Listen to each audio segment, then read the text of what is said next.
A friend of mine recently sent me an unusual holy card. It honors Street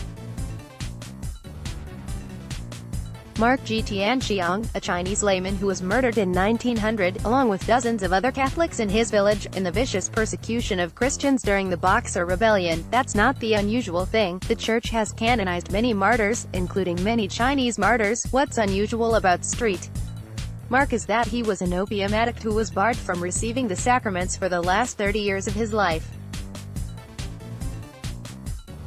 Mark couldn't receive communion because his addiction was regarded as gravely sinful and scandalous. He prayed for deliverance from his addiction, but deliverance never came. Nevertheless, he remained a believing Catholic. At his trial, he was given a chance to renounce his faith, but he refused. It is said that he sang the Litany of the Blessed Virgin Mary as he was led to his execution. Saints are exemplary people. The Church creates them so we can learn from them. So what can we learn from Saint Mark Ji Tianxiang?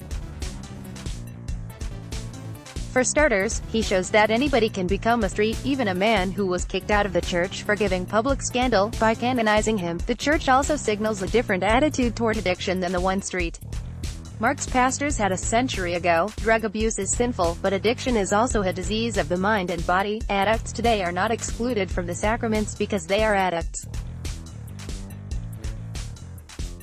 I also marvel at St. Mark's confidence in the mercy of God.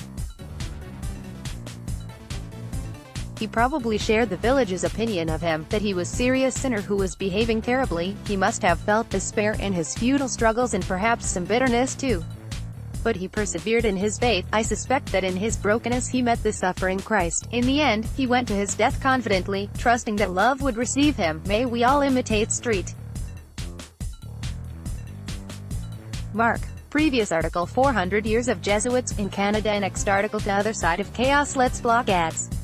Why?